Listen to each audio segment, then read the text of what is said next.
연금 개혁과 세대 갈등 오앤드 박한슬. 연금 갈등.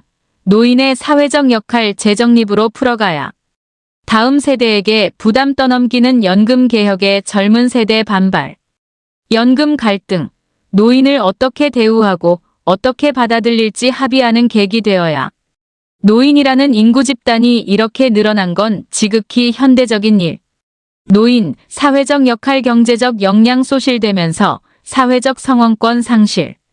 지난 3월 21일 연금개혁 청년행동은 국회 소통관에서 기자회견을 열고 여야가 합의한 연금개혁안을 비판했다. 사진조선TV. 최근 국민연금을 둘러싼 세대 갈등이 지속되고 있다. 18년 만에 연금 개혁이 이루어진 건 고무적인 일이지만 소위 더 내고 더 받는 형태의 연금 개혁이 세대 간 불평등을 만들지 않겠느냐는 비판이 나오고 있어서다. 대표적인 비판자는 이준석 개혁신당 의원이다. 이 의원은 본인의 페이스북을 통해 기성 세대의 노후를 보장하기 위해 미래 세대의 소득을 과도하게 끌어다 쓰는 구조는 정의롭지도 공정하지도 않다라며 앞으로 대한민국은 전형적인 항아리형 인구 구조로 진입하게 된다. 미래 세대는 윗부분, 즉 기성세대의 연금 부담을 떠안기 어렵다. 항아리는 결국 깨질 수밖에 없다라고 밝혔다. 국가 지급 보장이라는 눈속임. 2023년 3월 17일 프랑스 노동총동맹 CGT 등은 마크롱 대통령이 추진하고 있는 연금 개혁 법안에 항의하는 시위를 벌였다. 사진 AFP 연합뉴스. 관료들의 입장도 크게 다르지 않다. 초유의 대행의 대행이란 막중한 역할까지 떠안았던 최상목 기획재정부 장관 역시 대행 시절 국무회의에서 국민연금이 지금처럼 운영된다면 2041년에 적자로 전환되고 2056년에는 기금이 완전히 소진될 것이라고 경고했다. 이런 비판들과 무관하게 국회는 여야 합의로 더 내고 더 받는 형태의 국민연금법 개정안을 통과시켰다. 기금 소진 시기가 2056년에서 2072년으로 늦춰지고 적자 전환 시점 역시도 2054년으로 늦춰졌다는 점에서 부분적으로 개혁이라고 할 법한 조치이긴 하나 본질적으로 구조가 바뀌었다고 보긴 어렵다. 2072년을 기점으로 연금이 고갈되면 그 시점에서 근로를 하고 있을 2012년생부터 2054년생은 월 소득의 3분의 1가량을 보험료로 내야 현재와 같은 수준의 연금 지급이 가능해진다. 올해 갓 중학교에 입학한 아이들과 그 이후에 태어날 아이들에게 막중한 부담을 짊어지우는 것 아니냐는 우려가 나오는 이유다.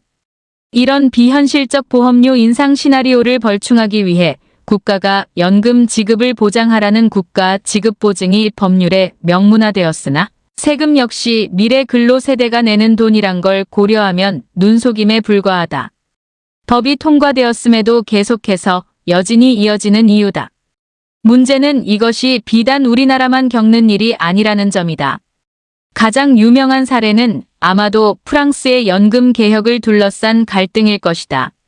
프랑스의 연금은 우리나라와 달리 나이대에 따라 연금이 차등적으로 지급된다. 60세 이상이면 연금을 받을 수 있는데 65세 이전에는 원래 받을 수 있는 금액에서 일정 부분 차감한 금액을 지급하는 형태다. 우리나라 몇몇 직장에서 시행하는 임금 피크제를 거꾸로 적용한 것이라 볼 수 있는데 프랑스는 2010년 별도의 감액 없이 연금을 100% 수령할 수 있는 연령을 65세에서 67세로 늦추는 정책 변화를 강행했다. 동시에 연금을 받을 수 있는 최소 연령도 60세에서 62세로 늦췄다. 이로 인해 대규모 총파업과 시위가 이어졌는데 이렇게 해도 개혁이 불충분하다는 얘기가 많아.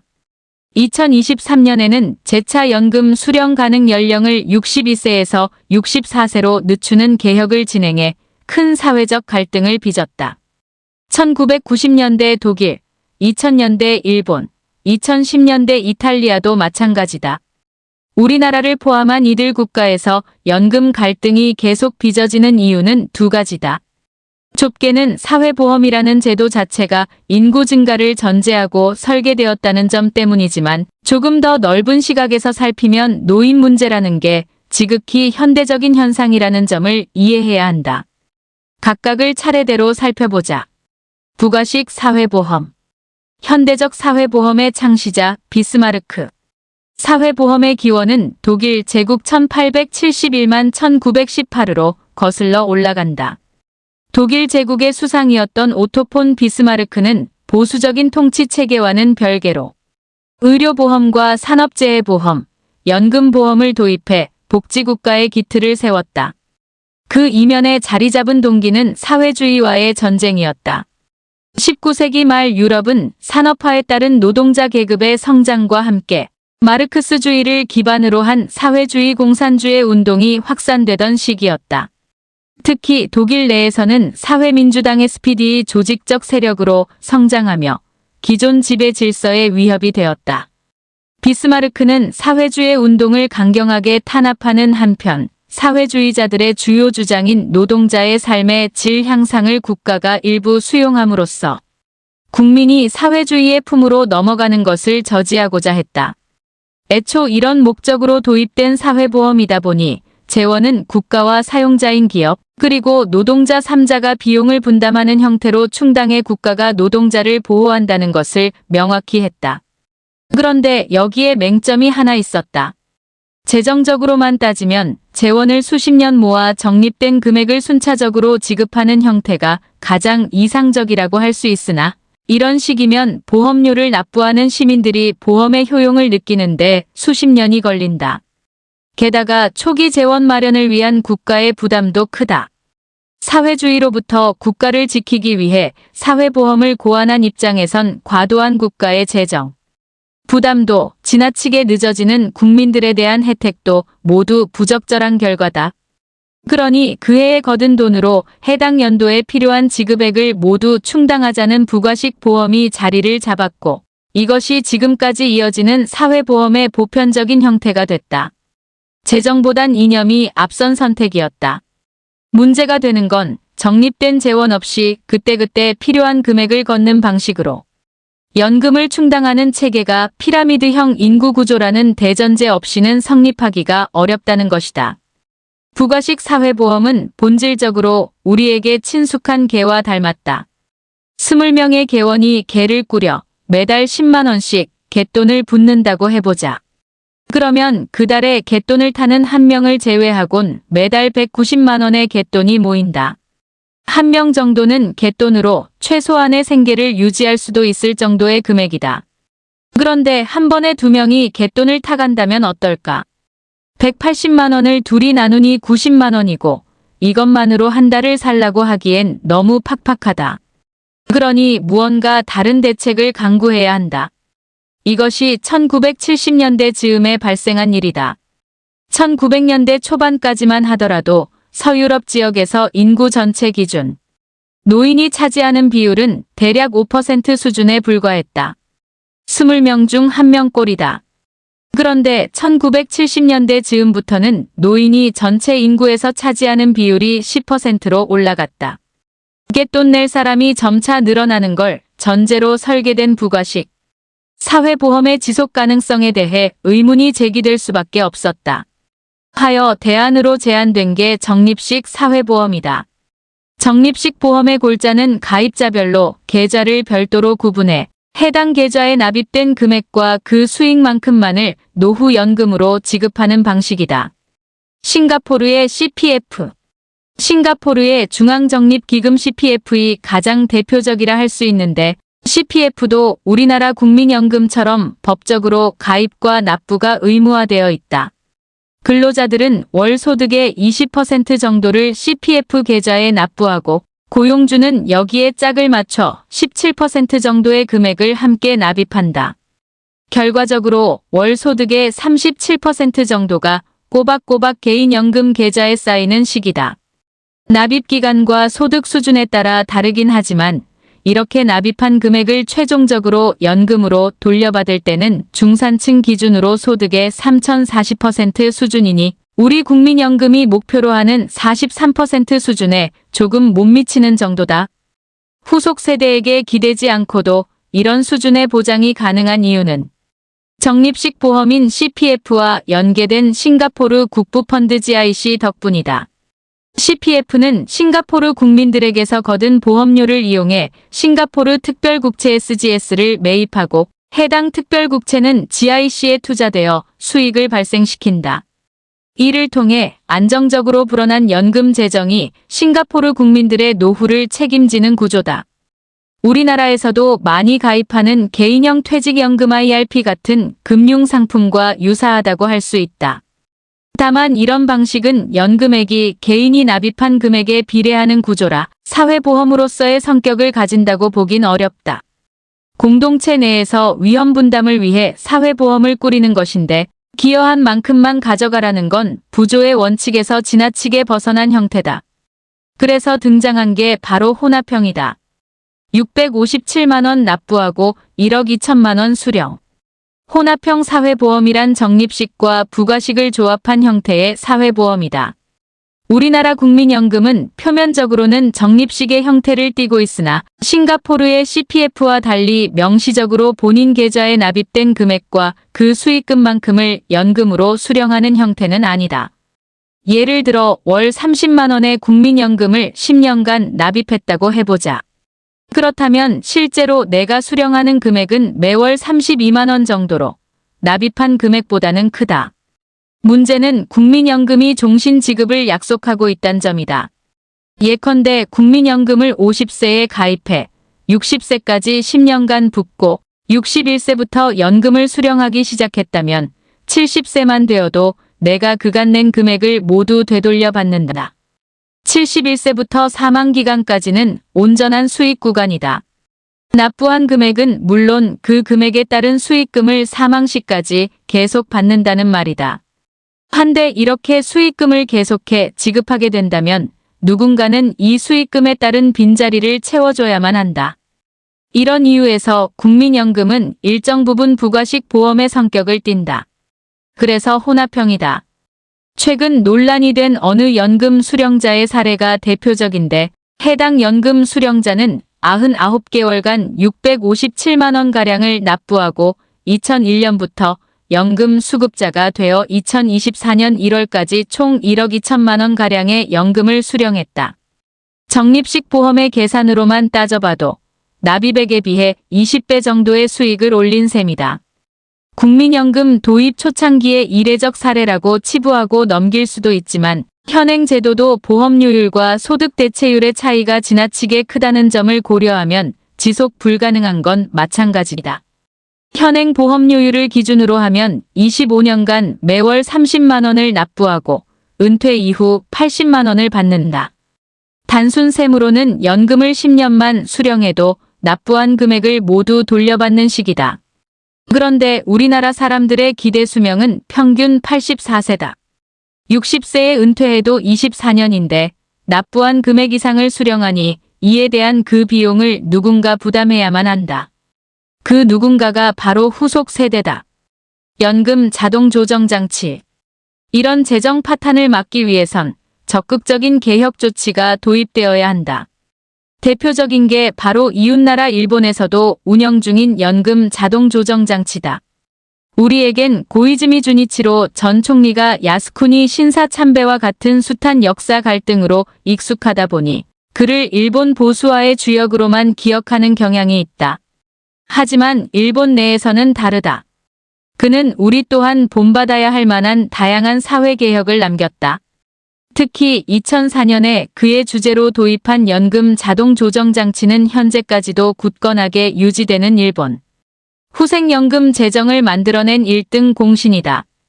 연금 자동 조정 장치가 도입되면 매번 정치인들의 법률 개정을 통해 연금 보험료율과 연금 지급액을 변경하는 게 아니라 인구 구조 변화와 물가 변화 등의 기존에 설정한 변수에 따라 자동적으로 보험료율과 연금 지급액이 변화한다.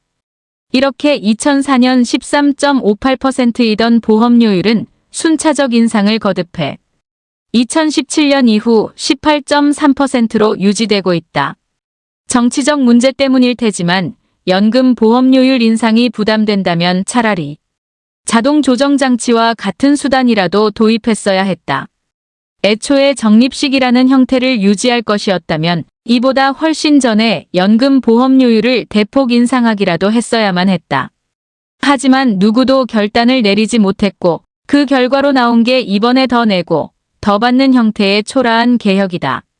세대 간 연대라는 아름다운 이상을 불만 없이 따를 수 있다면 이것도 나쁘지는 않다. 하지만 현실은 냉혹 그 자체다.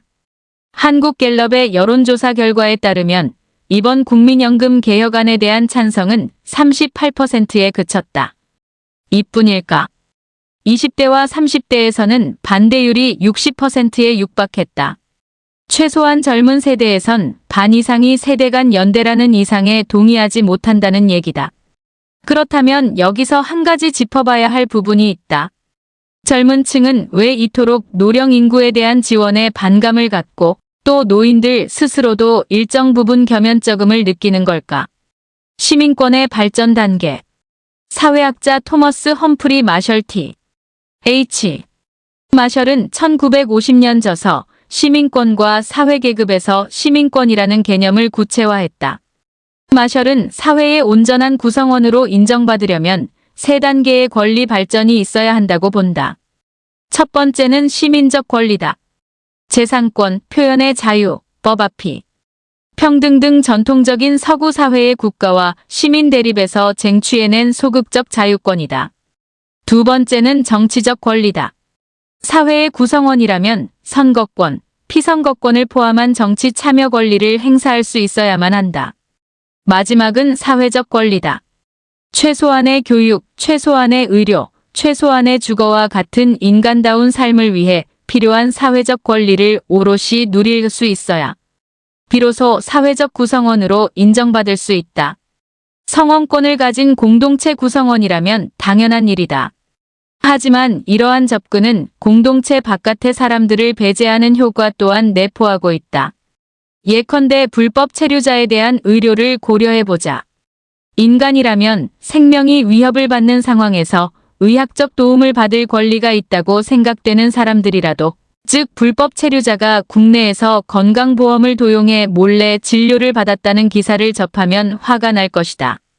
구성원이 아닌 사람이 공동체의 자원을 헐었었다는 인식을 받기 때문인데, 바꿔 말하면 특정 계층 혹은 인구 집단이 사회적 자원을 소모하는 것에 반감이 든다는 것 자체가 그네들의 성원권을 인정하지 않고 있다는 말도 된다.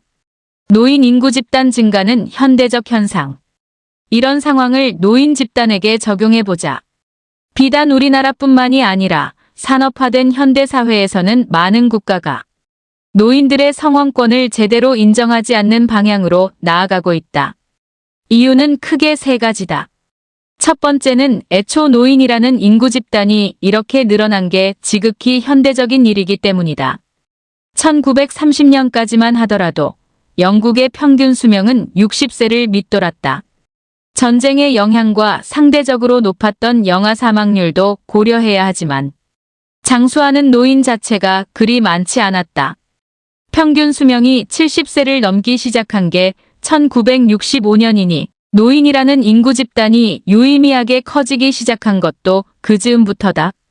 서구만의 특징이라기엔 일본도 크게 다르지 않았다. 1940년대 말 일본의 평균 수명은 50세에 못 미쳤고 평균 수명이 70세를 넘기 시작한 건 1970년대부터다. 현상이 발생한 지는 기껏해야 50여 년, 본격적인 사회 문제로 다뤄진 지는 40여 년 정도밖에 되지 않은 새로운 문제다. 아직 노인을 사회적으로 어떻게 대우하고 이들에게 어느 정도의 성원권을 부여해야 하는지에 대한 합의가 제대로 이루어졌다고 보기는 어렵다. 두 번째는 노인의 사회적 역할이 상당 부분 소실되었기 때문이다. 공동체 구성원들은 제각기 역할을 가진다. 전통적인 농경사회에서 남성은 고된 농사일을 담당하고 여성은 가사노동을 전담하는 시기다. 이 시기에 노인은 원로 혹은 어른이라는 소임을 수행했다. 전통사회에서 지식의 전승은 주로 구술에 의해서 혹은 경험으로 전승되는 경향이 짙었고 노인이 수십 년간 생활하며 갖춘 농업기술에 대한 지식과 지역 풍습, 생활 지식은 귀중한 사회의 자산이었다. 산업사회로 넘어와서도 이런 경향은 어느 정도 이어졌는데 좁은 사회일수록 혈연에 기반한 사회적 인맥이 강하게 발휘된 탓에 공적인 법과 제도보단 인적 연결을 통한 문제 해결이 빨랐다. 원로로서 노인의 역할이 일정 부분 유지될 수가 있던 것이다. 그런데 후기 산업사회로 이행하며 노인의 사회적 역할은 점진적으로 상실되기 시작했다. 인맥이나 혈연보단 공식적 법과 제도가 자리를 잡았고 지식 전승 역시 고도로 체계화되기 시작했다. 노인의 성원권이 옅어진 이유다. 노인의 경제적 역량 사라져. 세 번째는 노인의 정년 제도와 노동시장에서의 배제로 노인의 경제적 역량이 사라졌기 때문이다. 앞서 사회보험이 독일 제국에서 출발했음을 설명한 바 있다. 이때 연금을 수령할 수 있는 나이로 설정된 게 65세다. 65세 이후에는 은퇴해야 한다는 식의 강제적인 정년 규정이 아니라 이 정도의 나이가 되었다면 은퇴 후 국가의 보조를 받을 수 있다는 간접적인 정년 규정이다.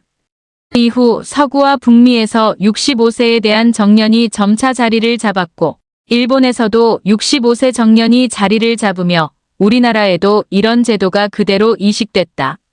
그런데 이런 조치는 노령 인구 집단을 보호하기 위해서라기보단 생산성이 떨어지는 노인 노동력을 직장 내에서 내쫓기 위한 수단에 가까웠다. 노인 집단을 노동시장에서 일괄적으로 배제한 것이다. 자본주의 사회에서 특정 인구 집단이 경제생활에서 제외되면 그 집단이 사회의 구성원으로서 인정을 받을 수 있을까? 정말로 생계가 곤란해 폐지나 고물을 수집하는 노인들도 있지만 경제적 소일거리를 잃은 공허감에 이런 일에 종사하는 이들도 있단 걸 고려하면 노인의 성원권 문제는 생각보다 뿌리가 깊다. 우리나라 또한 1990년대 정도까지는 아직 굳건히 유지되던 유교적 가치관이 노인에 대한 사회적 우대를 일정 부분 지탱했지만 IMF 사태 등 사회적 가치관이 송두리째 뒤집히는 사건을 겪으며 노인을 오롯한 사회적 구성원이라 보는 경향이 희박해졌다. 유교적 장유유서 문화보단 서구적 평등의 가치를 더 내재화한 젊은 세대일수록 노인에 대한 지원에 반감을 갖고 이를 꺼리는 역설적 현상이 나타나는 것이다. 기왕 정치적 부담 때문에 연금 개혁이 더딘 작업이 될 거라면 차라리 사회적으로 노인의 역할을 재정립하는 절차부터 차근차근 밟아가는 것이 나을 수도 있다. 가장 우선시되어야 하는 건 노인의 경제적 역할 복원이다. 과거 노인의 연금 수령 연령과 정년이 65세 즈음으로 맞춰진 건 실제 그 시기 노인들의 건강 상태가 나빠 그 나이 즈음엔 일을 할 수 없었기 때문이다.